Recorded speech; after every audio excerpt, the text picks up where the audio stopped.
Como anunció nuestro hermano Geraldo, pues con el favor de Dios vamos a terminar el estudio de Primera de Corintios. Yo estaba mirando, dándole para atrás a los videos, a ver cuándo habíamos comenzado este estudio, y comenzamos en junio del 22. En junio del 22, así que estamos en octubre del 23, nos tomó casi año y medio, pero bueno, por la gracia del Señor aquí hemos llegado, ¿no? Y hoy vamos a estar en lo que es Primera de Corintios, capítulo 16, de los versículos del 5 al 22. Con un amén nos ponemos de acuerdo. Primera de Corintios, capítulo 16, versículos del 5 al 24. ¿Lo tenemos? Oramos. Amantísimo Dios eterno, gracias te damos, Señor, antes que nada por la salvación de nuestras almas. Gracias te damos, Señor, por el privilegio de estar reunidos en tu nombre, Señor. Y gracias te damos, Padre, por el enorme privilegio, Señor, de poder estar aquí compartiendo tu santa y bendita palabra. Ahora, Dios, te rogamos que por medio de tu Santo Espíritu, tú ministras cada uno de los corazones, tanto los aquí presentes como los que están viendo, Señor, por medio del internet, Padre Santo, o luego después por medio de la grabación, Señor. Ministrale, Señor, con poder, Padre. No ponemos nuestra confianza en el predicador ni en su conocimiento, sino en el poder de tu Santo Espíritu y de tu santa palabra. En el nombre de Cristo Jesús, Señor nuestro. Amén. Amén. Mi hermano, antes chequee su celular, que esté apagado o en silencio. Siempre les digo, si el Señor no les va a hablar en esta mañana, no va a ser por el celular, va a ser desde el púlpito. Así que chequee bien, porque a veces cuando suena eso, una persona así tan distraída como yo, que se distrae de cualquier cosa, a veces me saca de onda cuando estoy predicando y pega a sonar el teléfono. Así que chequee bien eso. Entramos rapidito, mi hermano, queremos aprovechar el tiempo. La semana pasada hablamos acerca de lo que fue la ofrenda a los santos, lo que son los diezmos en la iglesia, y ese mensaje está disponible en la página de Facebook de la iglesia. También si entra a mi canal de YouTube, Ricky Frontán, ahí lo va a encontrar, o si pone simplemente Iglesia Bautista en Cristo, va a encontrar todos los mensajes que hemos estado trayendo. La semana antipasada el tema fue acerca de escatología, también eso está disponible. Hoy entramos a la parte final, básicamente a la despedida del apóstol Pablo en esta carta a los Corintios. Y comienza en el versículo 5, dice: iré a vosotros cuando haya pasado por Macedonia, pues por Macedonia tengo que pasar. Dice aquí el comentario de la Biblia que tengo de estudios teológicos, dice: Corintio está en la provincia romana de Acaya, también llamada Grecia, al sur de la provincia de Macedonia. Pablo describe un itinerario que llevaría desde Éfeso, donde se encontraba cuando escribió 1 Corintios, hacia el norte, probablemente a Troas, para luego cruzar el mar Egeo hasta Macedonia y dirigirse al sur a través de Acaya hasta Corintio. O sea, esos eran los planes que tenía el apóstol Pablo. Y es bueno que nosotros hagamos planes, pero siempre esos planes tenemos que estar claros que están sujetos a la voluntad y a la soberanía de Dios. Confiar en la soberanía de Dios es planificar bien las cosas, ponerlas en oración, pero al final saber que es lo que Dios ha decretado, su soberanía, lo que se va a llevar a cabo. Y saber aceptar, aunque las cosas vayan contrarias a lo que hemos planeado, reconociendo que sucedieron de acuerdo a como el Dios soberano lo decretó. Amén. Ahora bien, dice, y podrá ser que me quede con vosotros, o aún pase el invierno para que vosotros me encaminéis a donde haya de ir. Vea la humildad del apóstol Pablo. Él estaba dispuesto a escuchar a los hermanos de la iglesia, inclusive a ser dirigidos por ellos. No es simplemente yo soy aquí el apóstol, no tengo que escuchar a nadie. Dice, porque no quiero veros ahora de paso, pues espero estar con vosotros algún tiempo, si el Señor si el Señor lo permite. Oiga bien la importancia. Nosotros podemos hacer planes. Está bien que hagamos planes. Está bien que hagamos planes, mis hermanos. O sea, no es decir, yo creo que es una irresponsabilidad muchas veces no hacer planes y decir, bueno, que se haga la voluntad de Dios. Que se haga la voluntad de Dios, pero no hacemos planes. No, debemos de hacer planes. Y vemos aquí que Pablo había hecho sus planes. Pero mire lo que él dice, si el Señor lo permite. Si el Señor lo permite. Y todos nuestros planes siempre debemos de hacerlos de esa manera. Y no solamente usarlo de palabra, no solamente decir como parte de nuestro vocabulario, bueno, vamos a hacer esto si el Señor lo permite. Pero claro, si el Señor no lo permite, nos molestamos. Entonces decimos, si el Señor lo permite de labios, pero si las cosas no suceden como las planeamos, entonces nos molestamos. Quiere decir que en el corazón de verdad no estábamos creyendo si el Señor lo permite. Es si el Señor lo permite de acuerdo a lo que yo quiero que suceda. Entonces tenemos, mi hermano, siempre tenemos que estar examinando constantemente nuestro corazón. Pablo dice, si el Señor lo permite. Venga conmigo a Santiago, la epístola de Santiago, el medio hermano del Señor. Si el Señor tenía medios hermanos, ¿sabe? El Señor tenía medios hermanos y Santiago era uno de ellos. El otro es Judas, el que escribió la epístola de Judas, no Judas el Iscariote, el que escribió la epístola de Judas, la epístola antes del Apocalipsis. Dice en Santiago 4, versículo del 13 al 17, vamos ahora, los que decís, hoy, mañana iremos a tal ciudad y estaremos allá un año y traficaremos y ganaremos, cuando no sabéis lo que será mañana. Aquí vemos personas haciendo planes sin contar con Dios. Vamos a hacer esto y vamos a hacer aquello. No es si Dios lo permite, no es que esto es lo que hemos planificado y punto, se acabó. Dejan a Dios completamente fuera. Y muchas personas hacen los planes así. Y dice aquí Santiago, cuando no sabéis lo que será mañana. Porque ¿qué es vuestra vida? Ciertamente es neblina que aparece por un poco de tiempo y luego desvanece.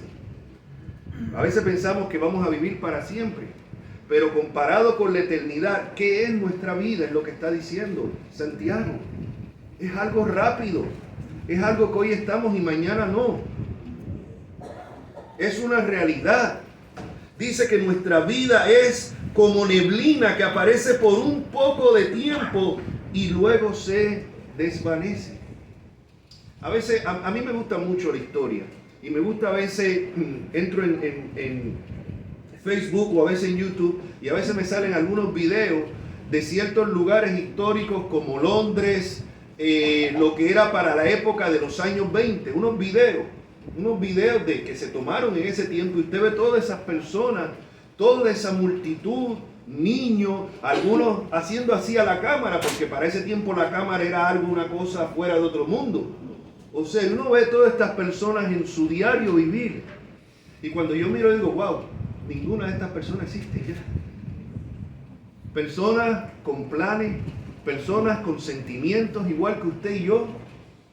Y ya ni el recuerdo probablemente queda de ninguno de la mayoría de ellos. O sea, y eso nos deja ver, o sea, lo que es la brevedad de la vida. La semana que viene, si el Señor permite, voy a estar enfatizando más en eso. Como dijo el hermano Pedro, voy a coger un break antes de entrar a Éfeso, al epístola de Efesios, que es la próxima que vamos a entrar. Pero el tema que voy a estar tocando, no se asusten, pero va a ser un tema bastante evangelístico, va a ser el tema de la muerte. Y vamos a estar discutiendo las 3 clases de muerte que habla la Biblia: la muerte física, la muerte espiritual y la segunda muerte. Y vamos a enfatizar más en esto, en lo que es la brevedad de la vida. Y como todos un día vamos a morir, la cuestión es si estamos preparados cuando llegue ese día. Pero dice aquí en Santiago, cuando no sabéis qué será del mañana. Aquí nadie tiene asegurado el mañana, aquí nadie tiene asegurado esta tarde, mis hermanos. ¿Significa eso que no hagamos planes? No, debemos de hacer planes. pero a la misma vez sabiendo, poniendo esos planes dentro de la providencia de Dios, si el Señor permite. Por ahí hay un refrán que no aparece en la Biblia, así que no lo busque en la Biblia, pero que dice, el hombre propone y Dios dispone. Y tiene una gran... Es cierto, podemos hacer nuestros planes, y está bien que hagamos nuestros planes, siempre y cuando entendiendo que esos planes están sujetos a la soberanía de Dios. Al Dios soberano, al Dios que maneja todos los asuntos de todos los hombres. Ahora, él sigue diciendo, ciertamente es neblina que se aparece por un poco de tiempo y luego se desvanece. El lugar de lo cual deberíais decir, si el Señor quiere, viviremos y haremos esto o aquello. Esa es la manera de hacer los planes. Pero ahora os jactáis en vuestra soberbia. Vea que hacer planes sin contar con Dios es soberbia. ¿Se acordarán unos años atrás cuando murió Michael Jackson? ¿Se acuerdan de eso? Michael Jackson tenía planes y tenía ya vendidos los tickets de una gira mundial. No la pudo llevar a cabo. Él hizo sus planes, pero eso no eran los planes de Dios. Los planes de Dios era que hasta ahí había llegado su tiempo.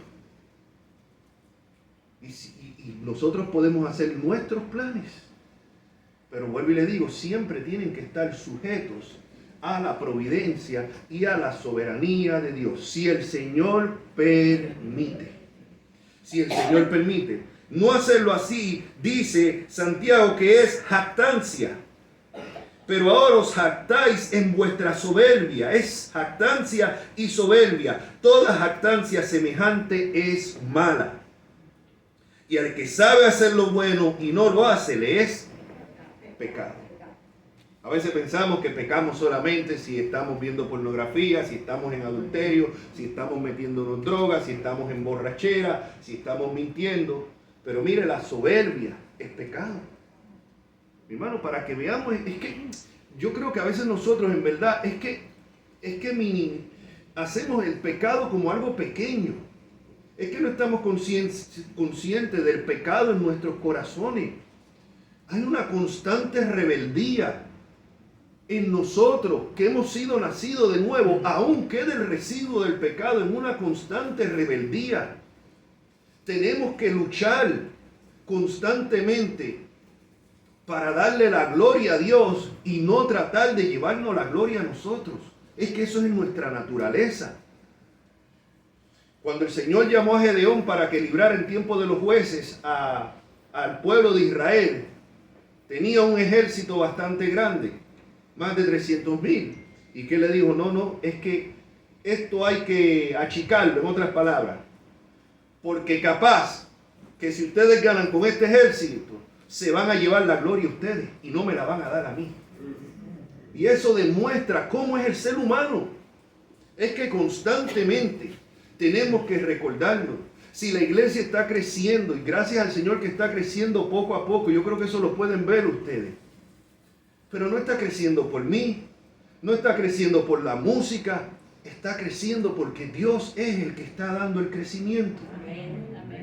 Pero es muy fácil uno tratar de jalar gloria para uno. Es que esa es nuestra naturaleza, nuestra rebeldía. Lo mismo hacer planes sin contar con Dios. Y es soberbia y es pecado.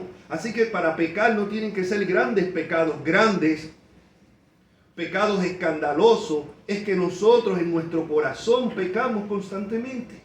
Y tenemos que estar conscientes de eso. Y cuando estamos conscientes de eso es que podemos apreciar la gran misericordia de Dios.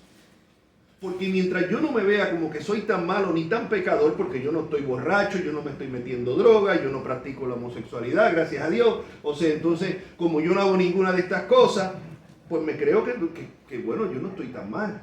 Y claro, lo de nosotros es siempre mirar al que está peor y decir, bueno, pero claro, comparado con fulano, es que no, yo soy una buena persona. Y comparado con Cristo, ¿cómo somos? Entonces con Cristo que nos tenemos que comparar, no es con el pastor, no es con el hermano, no es con aquel, con el otro, es con Cristo. Puesto los ojos en ¿quién? En Jesús, el autor y consumador de la fe. Amén. Pero venga conmigo a Lucas también. Venga conmigo a Lucas. El Evangelio según San Lucas.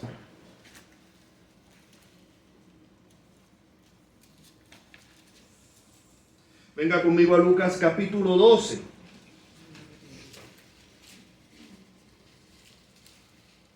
Lucas capítulo 12, versículo 16.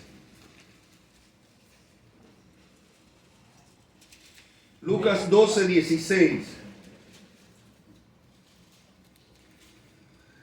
Dice así. También, Jesús hablando, también le refería una parábola diciendo: la heredad de un hombre rico había producido mucho, y él pensaba dentro de sí diciendo: ¿qué haré? Porque no tengo dónde guardar mis frutos. Y dijo: esto haré, derribaré mis graneros y los edificaré mayores, y allí guardaré todos mis frutos y mis bienes. Y diré a mi alma: alma, muchos bienes tienes guardado para muchos años, repósate, come, bebe, regocíjate, o sea, goza de la vida ahora. Pero Dios le dijo: necio, esta noche vienen a pedirte tu alma, y lo que has provisto, ¿de quién será? Así es el que hace para sí tesoro y no es rico para con Dios. Aquí tenemos otro caso, una persona que por toda una vida trabajó arduamente, que está bien que lo haga, estamos llamados para trabajar. El trabajo suyo es parte de la sociedad. Lo que usted hace, sea lo que sea, siempre y cuando no vaya en contra de la palabra de Dios, usted está trabajando para el Señor, es parte de la cultura, está aportando para la sociedad. Sea botando la basura, manejando un camión de basura, sea trabajando en una oficina, sea en lo que sea en un almacén, usted está trabajando para esta sociedad, una sociedad que está siendo dirigida, mantenida en la providencia de Dios, aunque sea rebelde a Dios. Ahora, esta persona ha trabajado arduamente toda su vida y dice: bueno, pues ahora llegó el momento de disfrutar. No está contando con Dios. Llegó el momento de relajarme. Como dice aquí, y diré a mi alma: muchos bienes guardados tienes para muchos años. Él no sabe que la vida es como neblina. Para muchos años. A lo mejor tenía salud, tenía todo. Repósate, come, bebe y regocíjate. Vamos a gozar la vida ahora. Ahora es que yo voy a empezar a gozar la vida. Tal vez son los planes de algunos. Pero ¿qué dice? Que esa noche el Señor le dijo: necio, necio, porque fue un necio al no contar con Dios. Necio, esta noche vienen a pedirte tu alma. Cuando menos se lo esperaba. Mis hermanos, mis hermanas, jóvenes, la muerte puede venir cuando menos lo esperamos. Puede ser que una persona esté pasando una enfermedad larga y ya se espere que va a morir de un momento a otro. Puede ser que una persona sea muy anciana y uno está esperando, bueno, ya una persona anciana pues tal vez no le queda mucho, aunque a veces al joven le queda menos.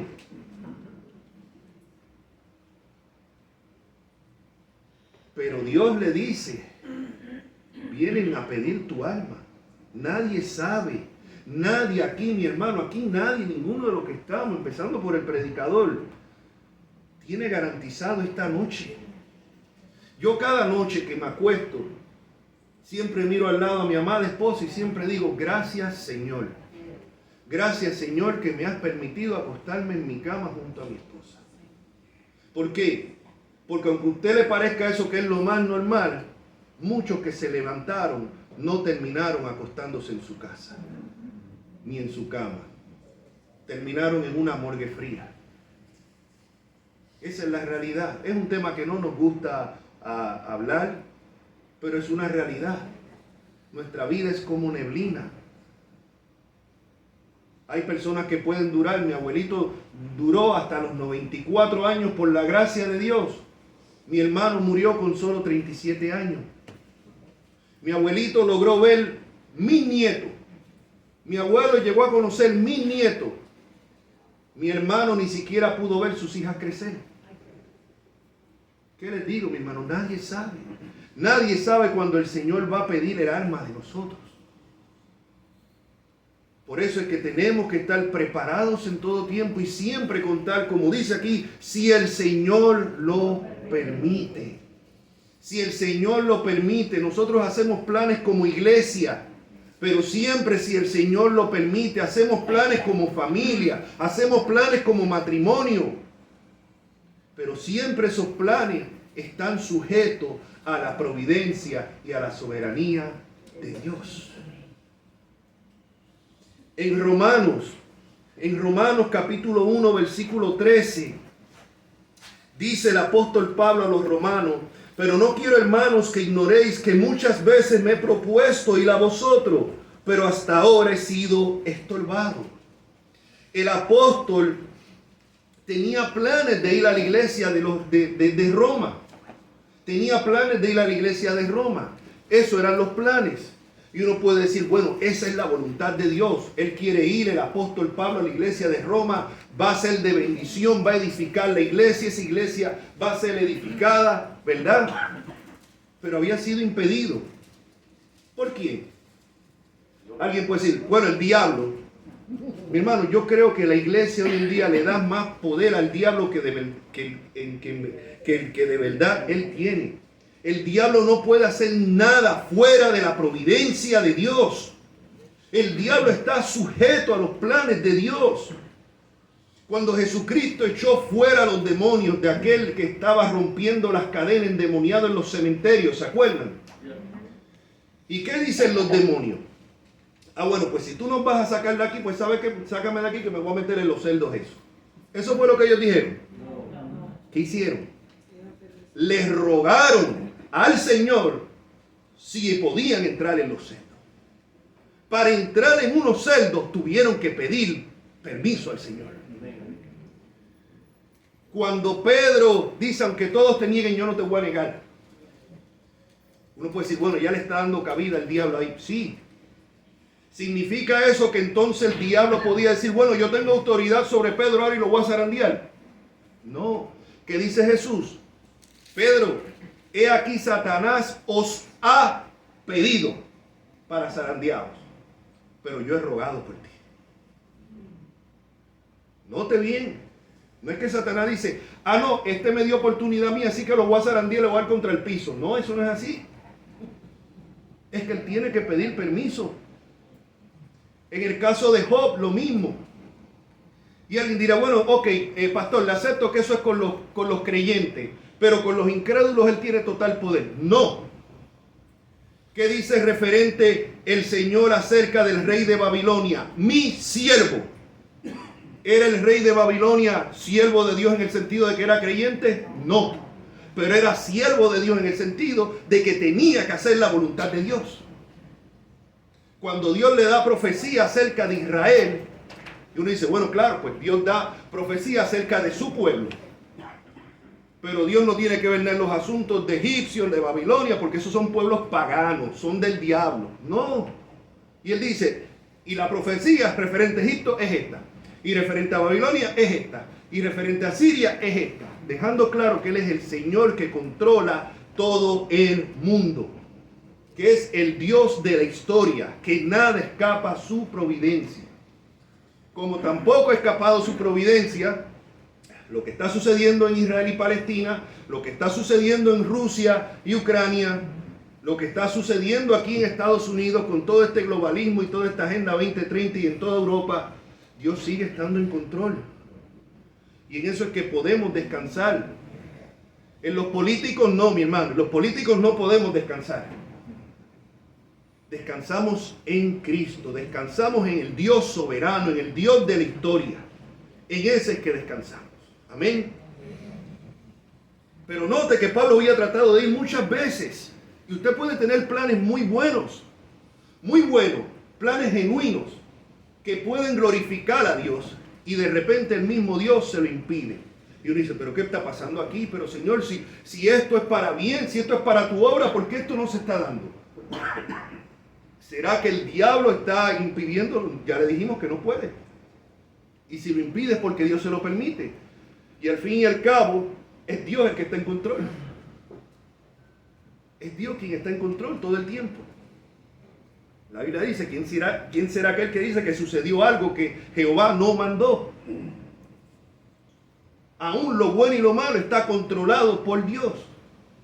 No estoy diciendo que Dios sea autor del pecado, pero aún el pecado no escapa a la soberanía de Dios.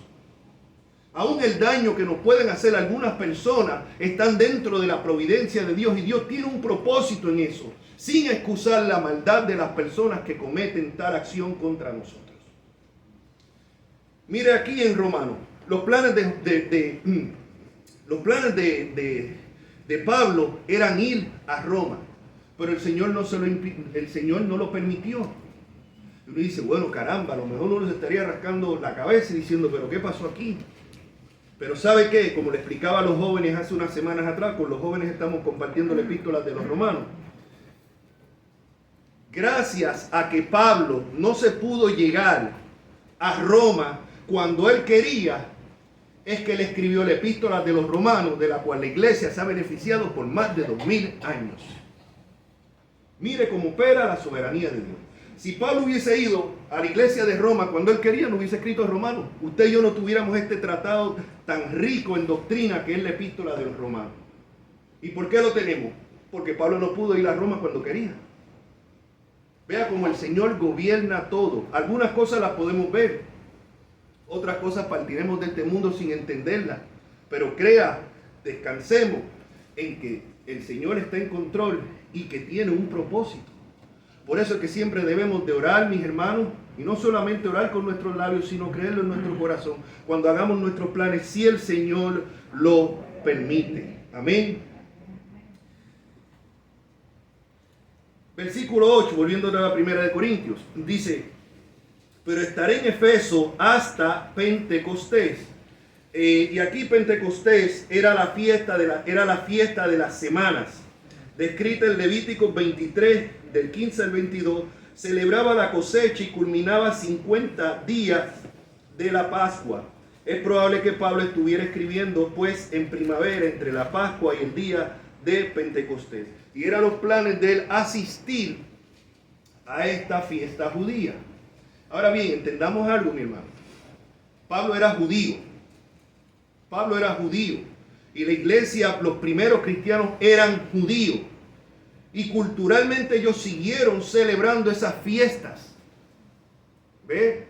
Porque todas esas fiestas apuntaban a lo que habría de venir, que era Cristo. Y ahora ellos las celebraban siendo judíos, pero dándole el verdadero significado. Ahora usted, si usted es colombiano, si usted es puertorriqueño, si usted es hondureño, si usted es ecuatoriano, si usted es del país que sea, usted no tiene que seguir guardando y celebrando esas fiestas. Como quieren los judaizantes modernos decir que ahora como cristianos tenemos que celebrar la fiesta de esto y de lo otro, y que si las danzas hebreas dentro de la congregación. ¿Dónde aparece en el Nuevo Testamento que los primeros cristianos celebraban danzas hebreas en la iglesia? ¿Dónde? Entonces no se dejen engañar por estas falsas enseñanzas. Ah, no, que tengo que decir, ya no puedo decir Jesús, tengo que decirle el nombre hebreo. Eso es como decir, mi nombre es José. José Enrique, de ahí que me dice Enrique. José Enrique. Pues señores, si a mí un americano me dice Joseph, pues igual respondo. Y algunos otros hermanos, nosotros pronunciamos mi nombre José. Hay otros hermanos, otras personas de otros países que cambian el acento y dicen José. José. A veces cuando me dicen José, oye, José. Es José, pero bueno, me dicen José. Pues mi hermano, igual respondo. Entonces Jesucristo va a responder, lo llama usted en hebreo, en español, en inglés, en el nombre que sea, da igual. Porque es lo que representa ese nombre. Entonces decir que tenemos que decir el nombre en hebreo, que tenemos ahora que poner aquí danzas hebreas porque eso agrada más al Señor, es un disparate de personas que desconocen completamente lo que es el Evangelio y son unos ignorantes en lo que es la historia eclesiástica. Amén. No, que tiene que guardar el sábado. Nuestro reposo es Cristo. Aquí no se trata de suplantar o de cambiar el domingo por el sábado. Ya vimos la semana pasada que la iglesia celebraba el primer día de la semana se reunían porque era el día que Cristo resucitó. Y muchos seguían guardando de los cristianos judíos originales el día de reposo y se reunían el domingo en la iglesia. ¿Ve? Eso los cristianos antiguos, los cristianos judíos. Nosotros, nuestro reposo es Cristo. Nos reunimos los domingos porque Cristo resucitó el domingo. Pero si no pudiéramos reunirlo el domingo porque no hay un local disponible y solamente lo hay el sábado, pues nos reunimos el sábado. Da igual. ¿Por qué? Porque nuestro reposo es Cristo. Como les expliqué la semana pasada, Constantino no cambió nada. No, es que fue Constantino quien cambió del sábado al domingo. Constantino simplemente lo que abolió fue el trabajo los domingos para que los cristianos que ya se reunían desde el primer siglo, el domingo pudieran asistir sin ningún problema. Eso fue lo que hizo Constantino. Por eso digo que estas personas son unos ignorantes de la historia. Ahora, volvemos otra vez. Versículo 9, pero estaré en Éfeso hasta Pentecostés, porque desde Éfeso fue que él escribió esta epístola. Y dice, porque se me ha abierto puerta grande y eficaz, y muchos son los adversarios. Mi hermano, aquí quiero brevemente detenerme. ¿Qué dice aquí Pablo? Se me ha abierto una puerta grande y eficaz. ¿Y quién le abrió esa puerta? El Señor, el Dios soberano. Pero mira lo que sigue después. ¿Qué es lo que sigue después? Y muchos son los adversarios. Dios le puede abrir una puerta a usted. No significa que va a estar libre de aflicciones y problemas y de adversidades. De hecho, muchas veces cuando Dios abre una puerta, especialmente como iglesia, como siervos de Dios, van a venir acompañados de muchos adversarios y muchas tribulaciones. El apóstol Pablo dijo que es necesario que a través de muchas tribulaciones entremos al reino de Dios. Jesucristo dijo, en el mundo tendréis aflicción, pero confiad. Él no dice, pero decreta. Él no dice, declara. Él no dice, reclama. Él dice, pero confiad, yo he vencido al mundo. Así que cualquiera que sea su situación, cualquiera que sea nuestra situación como iglesia, como congregación, el Señor puede abrir puertas que van a ser de gran bendición, pero a la misma vez no significa que esas puertas que Él abra van a estar libres de aflicciones y de tropiezos. Y eso es lo que vemos aquí el apóstol. Se ha abierto una puerta grande y eficaz, y muchos son los adversarios. Usted solamente mire la vida de Jesucristo. ¿Cómo lo llama la Biblia? Varón de dolores. Constantemente perseguido por los religiosos de su tiempo. Y finalmente fueron ellos los que lo crucificaron. Mire la vida de los apóstoles. Todos los apóstoles murieron violentamente, excepto por el apóstol Juan. Y aún así fue encarcelado y echado allá en Patmos. Y dice la tradición que lo echaron a una caldera hirviente, ahí y aparentemente sobrevivió milagrosamente. Y esta fue la vida de ellos. Mire la vida de los primeros cristianos por llevar el evangelio. Perseguidos, echados a la fiera, despellejados vivos, quemados en la hoguera por los religiosos de la Santa Inquisición. Y pensamos nosotros entonces que nuestra vida tiene que ser mejor, que tiene que ser una vida libre de aflicciones. Mi hermano, si pensamos así, no hemos entendido verdaderamente el evangelio. Cristo murió por nuestros pecados para librarnos de la ira de Dios, porque no nos ha puesto para ira, sino para salvación, dice la Escritura, pero no dice para una vida libre de aflicciones.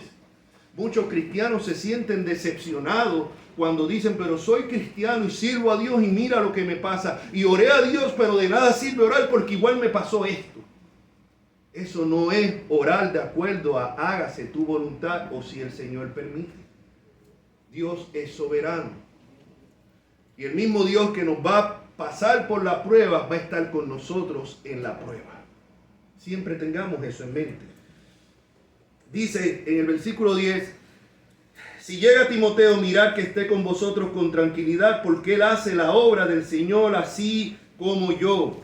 Por tanto, nadie le tenga en poco, sino encaminarle en paz para que venga a mí, porque le espero con los hermanos. Timoteo, saben, era el joven ayudante de Pablo. Dice, acerca del hermano Apolos, mucho le rogué que fuese con vosotros, con los hermanos, mas de ninguna manera tuvo voluntad de ir por ahora, pero irá cuando tenga oportunidad.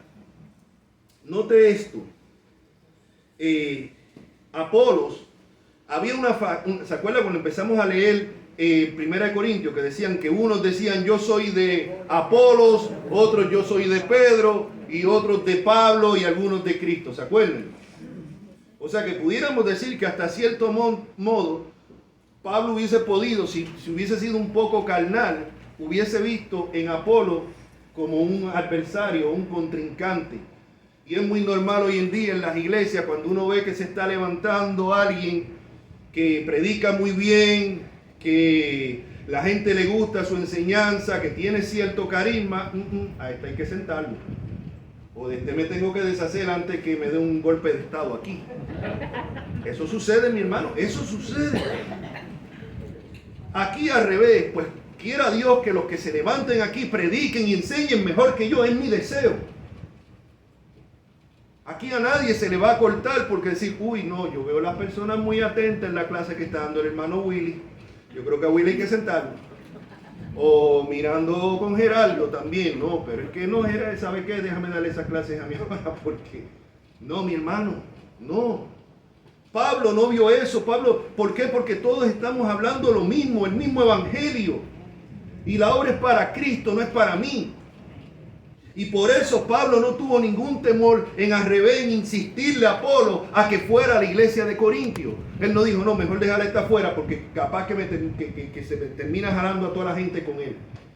No, Dios es soberano. Esta es la iglesia de Cristo. Aquí estoy yo hasta que Cristo quiera, y cuando no quiera me sacan y se acabó. Por más preocupaciones, por más trambullerías y embelecos que yo trate de hacer para que no me saquen, mire, cuando Dios diga hasta aquí llegaste el negro, hasta aquí llegó el negro. Así de simple. Eso es descansar en la soberanía de Dios y descansar en Él de verdad. Y Pablo no tuvo ningún reparo en decirle, en insistirle, oiga bien, insistirle a Apolo para que fuera allá. Sin embargo, Apolo no quiso. Pablo no le reclamó, Pablo no le dijo, óyeme, yo soy apóstol y tú me tienes que hacer caso, tú estás bajo mi cobertura, obedece. No lo obligó, pues Apolo no quiso ir, pues no fue, se acabó. Y así debe de ser. Dice, de ninguna manera tuvo voluntad de ir por ahora, pero irá cuando tenga oportunidad. Versículo 13, velad, estad firmes en la fe, portaos varonilmente y esforzaos, todas vuestras cosas sean hechas con amor. Y vea cómo esta es la despedida prácticamente de Pablo a los Corintios. Después de toda la epístola, mire cómo él va terminando. Velad. ¿Qué fue lo que Jesús advirtió a la iglesia? Velad. Velad. Nosotros tenemos que estar velando constantemente. Tenemos que comenzar por estar velando constantemente en nuestro corazón, nuestros pensamientos, lo que oímos, la doctrina, lo que sucede. Tenemos que estar velando constantemente. Constantemente tenemos que estar velando. ¿Y qué dice? Y estar firmes en la fe. Pero tiene que velar primero y entonces estar firmes en la fe. Portaos varonilmente y esforzados. Uno de los problemas que yo tengo con muchos de estos llamados calvinistas hoy en día modernos es que predican una gracia barata, una gracia libre de esfuerzo, una gracia pasiva. No, usted viene a Cristo y usted quédese ahí hasta que Cristo le quite el mal humor, hasta que Cristo le quite las mentiras. O sea, como yo me siento ahí de repente, ay, no tengo ganas de mentir ya. Ay, me pueden ofender y no me molesto. No, mi hermano. No, mi hermano, eso no es así. La Biblia habla de esforzaos. Esforzados, pero no en nuestra fuerza, sino en las fuerzas de Cristo, por medio del Espíritu Santo que está en nosotros y obra en nosotros. Pero la vida del cristiano se compara a la de un soldado, es una vida de batalla, es una vida de esfuerzo constantemente. No es una vida pasiva, como muchos enseñan por ahí. He estado en iglesias supuestamente bautistas reformadas que ni del pecado se habla. Que ni del pecado se habla. No se menciona, todo es la gracia de Dios. Sí, todo es por gracia. Pero y creemos en la seguridad de la salvación. Creemos que la salvación no se pierde. Pero creemos que muchos que creen que son salvos no lo son. Entonces, como yo hablo de la seguridad de la salvación, tengo que hablar del peligro del autoengaño. Que muchos que creen que son, no lo son. Que muchos que creen lo que no creen. Que piensan que van para donde no van. Y es mi deber constantemente exhortar y dejarle claro que es por su fruto que se conoce el árbol. No es por las obras que usted se salva, pero la verdadera fe va a producir obras. Eso es lo que dice la Biblia, esa es la enseñanza de Jesús, esa es la enseñanza de los apóstoles, esa es la enseñanza de los reformadores, esa es la enseñanza de los puritanos. Y solamente hasta el siglo XX o XXI es que han salido algunos supuestos reformados o algunos supuestos calvinistas que están negando estas cosas. Una vida, una gracia que no afecta a tu manera de vivir, no es gracia, sino desgracia. La verdadera gracia te va a transformar el corazón. ¿Vas a vivir una vida perfecta? No, de ninguna manera.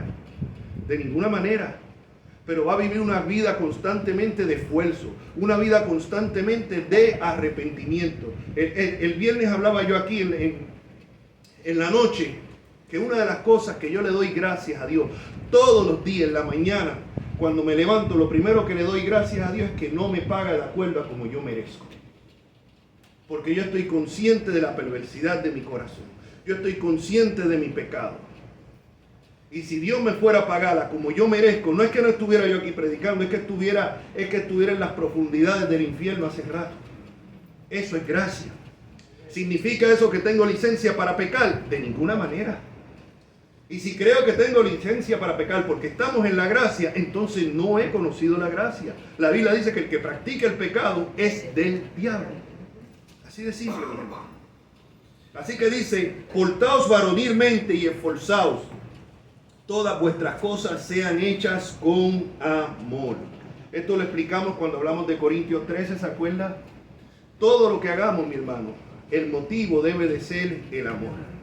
El amor primeramente a Dios, porque mi relación con Dios y el amor que yo tengo a Dios se va a reflejar en mi relación con ustedes. Se va a reflejar en la relación con mi esposa. Se va a reflejar en la relación en mi trabajo y con los que me rodean. Si no, es porque no hay amor hacia Dios. Yo no puedo decir que yo amo a Dios y aborrezco a mi esposa. O aborrezco a los hermanos de la iglesia. No se puede. Todo se ha hecho en amor. ¿Y por qué hace este énfasis? Yo les he dicho muchas veces, mi hermano, hay muchas cosas que usted puede hacer. El problema es que muchos en la iglesia no están conscientes del pecado de nuestros corazones. Hay muchas cosas que usted y yo podemos hacer no motivadas por amor ni por la gloria de Dios, sino motivadas por el amor propio y buscando nuestra propia gloria.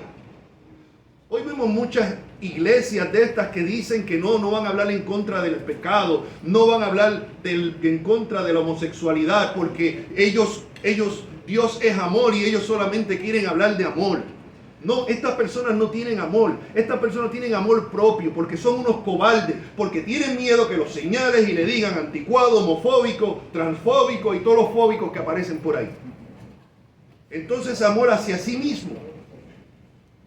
No amor a las almas, porque si es amor a las almas, usted le va a hablar de su pecado, no porque usted se crea superior a ellos, no, porque usted y yo somos salvos, no porque somos superiores a ningún pecador, somos salvos por gracia, porque Dios en un momento dado quiso cambiar nuestros corazones, pero ese cambio viene por medio de la palabra de Dios. Y Dios va a cambiar los corazones de sus elegidos en todas partes del mundo en el momento en que Él ha decidido, pero siempre va a ser por medio de la comunicación del Evangelio.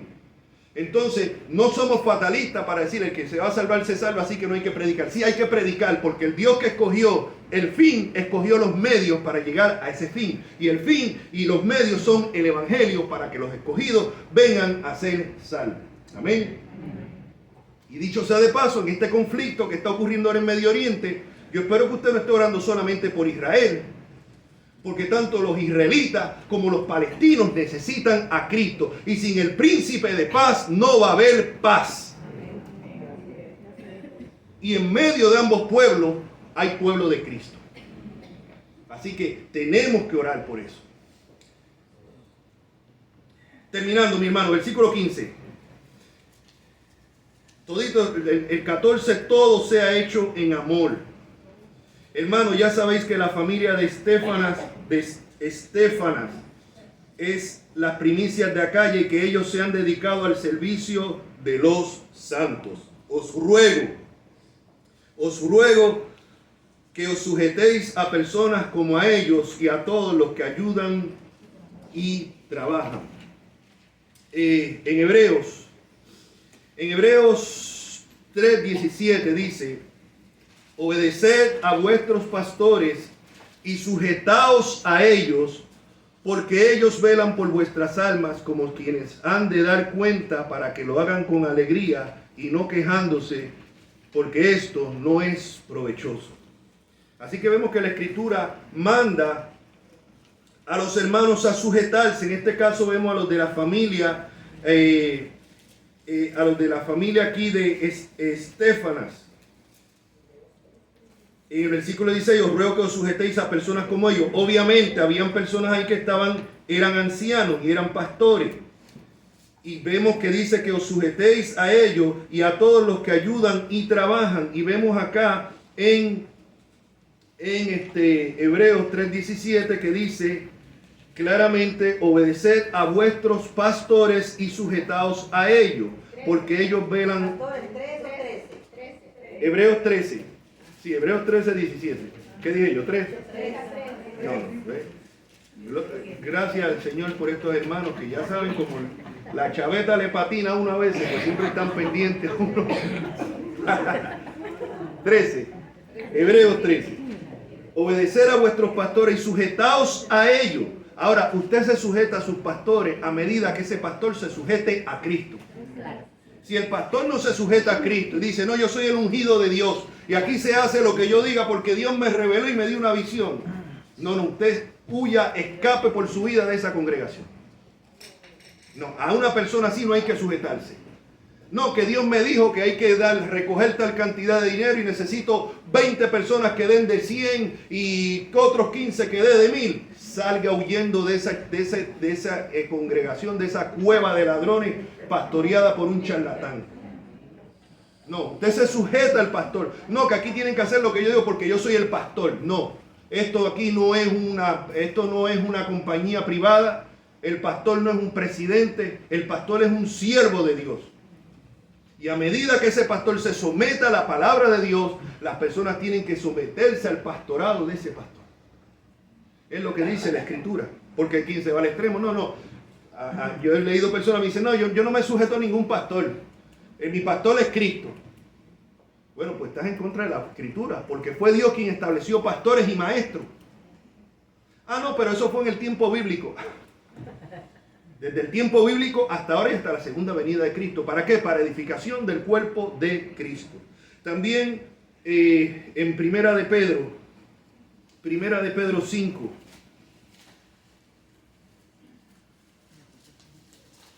Primera de Pedro 5, versículo del 1 al 4 dice: ruego a los ancianos, y aquí ancianos se refiere a los pastores, a los obispos. Ya les hemos explicado que son términos intercambiables para referirse al mismo oficio. Ruego a los ancianos que están entre vosotros, yo anciano también con ellos. Oiga bien, esto es el apóstol Pedro hablando. Yo anciano también con ellos. Él no dice yo anciano sobre ellos. Él está entre ellos. Así que vemos que esta cuestión de que si Pedro fue el primer papa y tiene autoridad sobre todo el mundo, no tiene base bíblica por ningún lado que la miren. Como he dicho, la primera iglesia que se fundó no fue la de Roma, fue la de Jerusalén. Y el primer papa no fue Pedro tampoco. Y si lo hubiese sido, que históricamente eso no se sostiene, pero si lo hubiese sido, Pedro no estaba por encima de nadie. A Pedro tuvo que ir a rendir cuentas al concilio de Jerusalén, en Hechos 15. Y aquí vemos que él, hablando con otros ancianos, él se pone entre los ancianos, él no se pone por encima de ellos. Él dice: ruego a los ancianos que estén entre vosotros, yo anciano también con ellos y testigo de los padecimientos de Cristo, que soy también participante de la gloria que será revelada. Apacentad la grey de Dios que está entre vosotros, cuidando de ella, no por fuerza, sino voluntariamente, no por ganancias deshonestas, sino con ánimo pronto, no como teniendo señorío sobre los que están a vuestro cuidado, sino siendo ejemplos de la grey. Y cuando aparezca el príncipe de los pastores, vosotros recibiréis la corona incorruptible de gloria. Ahí está claramente cómo debe de ser el pastorado bíblico. Amén. Seguimos en el versículo 17. Me regocijo con la venida de Estéfanas, de Fortunato y de Acaico. Qué nombrecitos, ¿verdad? Pues ellos han suplido vuestra ausencia, porque confortaron mi espíritu y el vuestro. Reconoced pues a tales personas. Mi hermano, muchas veces el trabajo del pastor es confortar, es animar a las personas que están a su cuidado, pero eso no quiere decir que el pastor esté muchas veces libre de que necesite ser confortado también, y muchas veces va a ser confortado por los miembros, por las personas de la congregación. Yo no creo en esto, es un término que se usa en las iglesias de laicos y los ministros. No, bíblicamente eso no se sostiene. Aquí no hay laicos, aquí todos somos real sacerdocio. Esto es un reino de reyes y sacerdotes, lo que dice la Escritura. Aquí no hay laico. Aquí cada uno es un ministro de Cristo. Cada uno. Así que no es de extrañarse que de repente uno pueda ser confortado, inclusive animado por cualquier hermano o hermana en la congregación, a uno como pastor. De repente uno con toda su teología necesita oír unas palabras de una hermanita, de un hermano que le dé consuelo a uno. Eso es lo que está diciendo Pablo aquí. Las iglesias de Asia os saludan, Aquila y Priscila, con la iglesia que está en su casa. En el primer siglo las iglesias se reunían en casa, no tenían locales como estos. ¿Cómo surgen los locales? Bueno, porque a medida que la iglesia va creciendo, a medida empiezan a venir algunas personas de dinero, los cuales donaban algunas partes de sus casas, tenían mansiones, tenían unas habitaciones muy grandes que empezaron a donar para la iglesia y para tener los cultos ahí. Así es como comienzan. Y después van dedicando casas completas a lo que es al culto y a tener ese edificio ya consagrado simplemente para el culto del Señor. Después, cuando vienen las persecuciones, confiscan estas casas. Cuando comienzan esas persecuciones del Imperio Romano, confiscan muchas de estas casas. Luego, cuando Constantino viene al poder, que quita el decreto contra los cristianos, entonces lo que hace es que le devuelven esas casas y muchos de los templos paganos son quitados a los paganos y dados a la iglesia. De ahí es que surge que usted y yo tengamos hoy locales como este. De ahí, o sea, pero al principio se reunían en las casas y no hay nada, o sea, si no hay una iglesia, un local, un edificio, no hay nada malo en que la iglesia se reúne en las casas, si no hay otra cosa. Dice: os saludan muchos en el Señor, os saludan todos los hermanos, saludados los unos a los otros con ósculo santo. O sea, eso es el besito en el cachete. Yo también, bueno, aquí todo el mundo dice cachete a esto, ¿no? Porque es que a veces uno aquí tiene que aclarar, porque aquí vemos todos hablamos español, pero palabras diferentes. Mejilla. Oh, ¿sí? A ver, ¿alguien más le dice cachete o soy yo el único? Levanten las manos los que dicen cachete. Ok, pues está, bueno. Ok, mi hermano, pero bueno. Es que aquí vemos Celebramos la hispanidad este viernes. O sea, aquí habemos toditos, hemos heredado de los españoles el idioma español y ha sido una bendición, pero cada uno tenemos nuestras palabritas aquí que allá. Pero nos entendemos. Sí. Nos entendemos. Aquí se trata de hablar de una manera simple, de manera de pueblo, que nos entendamos toditos. Amén. Yo, Pablo, versículo 21. Yo, Pablo, os escribo esta salutación de mi propia mano. ¿Por qué él hace este énfasis? Porque muchas veces estas cartas él las dictaba, pero esta parte final él está escribiendo de su propia mano, de su puño y letra, diríamos nosotros. El que no amare, oiga bien y con esto, el que no amare al Señor Jesucristo sea anatema. ¿Qué significa anatema? Maldito. Mi hermano, oiga bien, vea bien esto. El que no amare al Señor Jesús sea ¿qué? Anatema o maldito. El que no ame a Cristo, el que rechace a Cristo, sea judío, sea gentil, no es pueblo de Dios. Está bajo maldición. Eso es lo que enseña la Escritura. El que no ame a Jesús sea anatema. Uy, pastor, palabra fuerte. Bueno, reclámele a Pablo. Y a última hora reclámele al Espíritu Santo, que fue el que inspiró a Pablo a decir eso. Cuando uno dice esto, pastor, usted es antisemita. No, yo no soy antisemita. Pero tampoco soy idólatra, como hay muchos que excusan todo. No. Los judíos necesitan a Cristo, los palestinos necesitan a Cristo, igual que en cualquier país, cualquier nación, cualquier individuo, porque la Biblia dice que en Cristo ya no hay judío ni gentil. El que no amare a Jesús sea anatema. Está bajo maldición. ¿Cuál es su trabajo y el mío? Orar que Dios les dé corazón para que se arrepientan, para que vengan a ser parte del pueblo de Cristo. Fuera de Cristo no hay pueblo de Dios, mis hermanos. Fuera de Cristo no hay pueblo de Dios. Y si usted piensa, si usted no ha entendido el Evangelio, ¿para qué vino Cristo? Fuera de Cristo no hay pueblo de Dios. El que no esté en Cristo, si usted no está en Cristo, yo no le estoy diciendo si usted es evangélico, si usted es católico romano, si usted es bautista, si usted es reformado, si usted es calvinista, no. Usted puede ser todas estas cosas y si no está en Cristo, usted está bajo maldición. Y la Biblia dice que la ira de Dios está sobre usted y que usted está acumulando ira. Ayer estábamos en un funeral, brevemente, de esto hablo la semana que viene. Pero una de las cosas que decían de la difunta, el cura hablando, sí, me pillaron allí con un cura. Me hicieron un trambullín allí y terminé yo atrapado allí. Una de las cosas que dijo el cura allí es que sabemos que esta persona está con Cristo porque se unió a Cristo en su bautismo. En el bautismo de niño. No, mi hermano. Nadie se une a Cristo por el bautismo. Nadie se une a Cristo por ser evangélico. Nadie se une a Cristo por bautizarse después.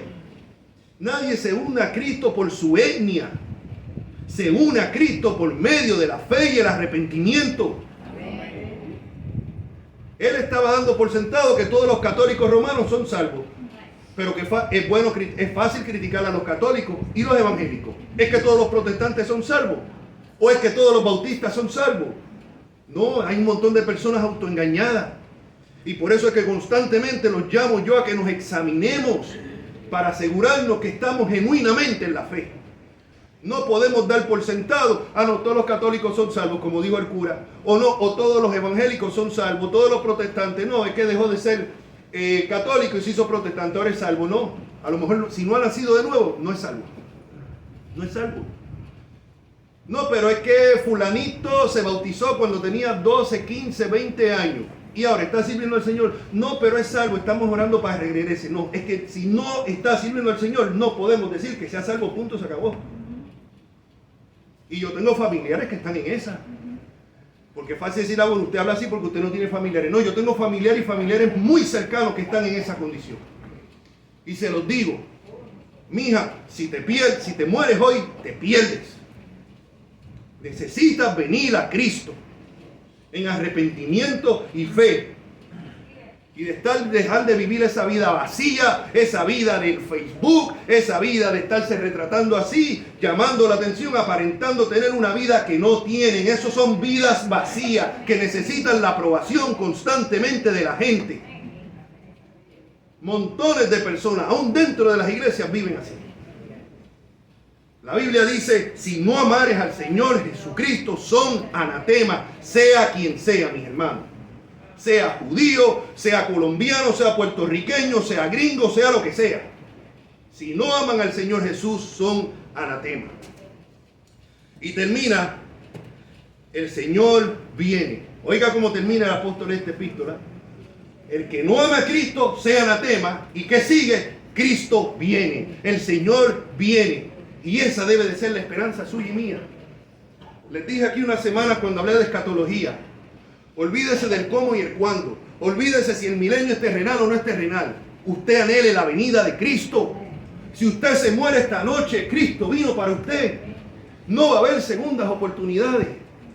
El que ama al Señor anhela la venida de Cristo constantemente. Tenemos que decir, Maranata, ven Señor Jesús. Así es que termina el libro de Apocalipsis. No me salga con todos los signos y todos los embelecos de Apocalipsis, que esto significa esto y lo otro. No, dígame cómo termina el libro de Apocalipsis. Ven Señor Jesús. Maranata, Cristo viene.